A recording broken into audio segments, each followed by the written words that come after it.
A continuación les presento mi práctica número 13 de máquinas eléctricas, a cargo del Dr. Jorge Refugio Rena de la Rosa. Dicha práctica consiste en el control reversible de un motor de corriente directa, con frenado dinámico, por medio de un PLC.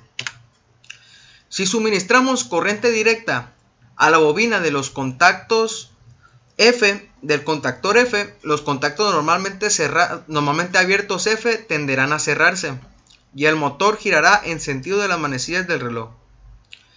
Si por el caso contrario suministramos corriente al contactor R, los contactos normalmente abiertos R tenderán a cerrarse y el motor girará en sentido contrario de las manecillas del reloj.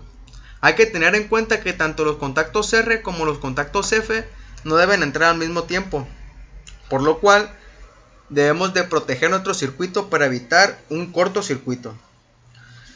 Aprovechamos la inercia de la máquina para cerrar los contactos brake de frenado y tenemos una resistencia de frenado. Asimismo, aprovechamos la presencia de un campo magnético. Entonces, el par generador disipará toda su energía a través de la resistencia. Y sabiendo que el par generador es opuesto al par motor, el motor tenderá a frenarse. Tenemos un circuito similar al de los contactores, pero en esta ocasión con transistores, un puente H. Tenemos nuestro PLC, lo alimentamos con línea y neutro. Utilizamos las entradas desde I3 hasta I5. Ponemos nuestros push buttons para poder operar nuestra máquina. Bien, utilizamos la salida Q1 y la Q3. Al activar la bobina del contactor F, el motor tenderá a girar en sentido de las manecillas del reloj.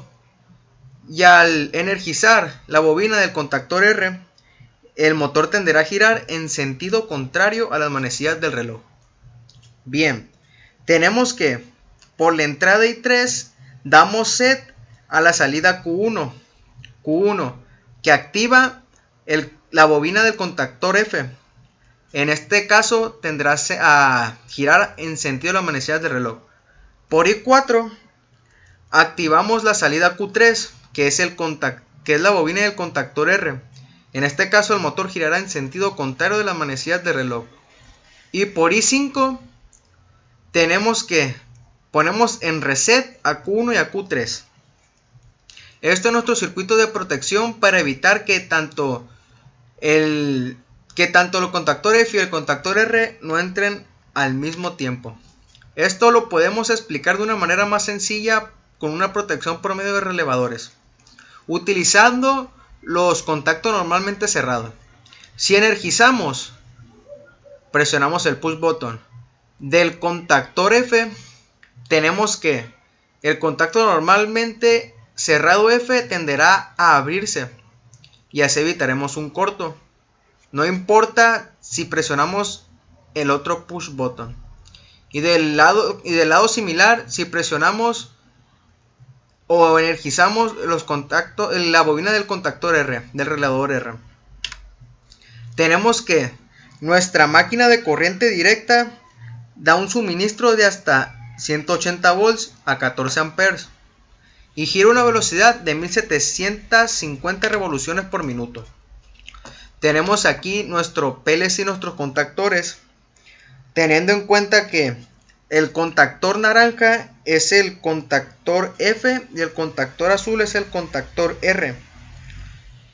Tenemos que nuestros puentes de diodos están suministrándole corriente directa a nuestra máquina y nuestro PLC está listo para correr el programa para así proteger nuestro circuito. Tenemos nuestro contactor brake de frenado y utilizamos la resistencia del embobinado secundario de un transformador. Bien, teniendo en cuenta que al entrar el contactor F, nuestro motor girará en sentido de las manecillas del reloj, y al entrar el contactor R, girará en sentido opuesto a las manecillas del reloj. Y al presionar el botón rojo, que es el de paro, nuestra máquina tenderá a frenar. Se activarán los contactos brake. Bien, si tenemos presionado el contactor R y presionamos el contactor F, no pasará nada debido a que tenemos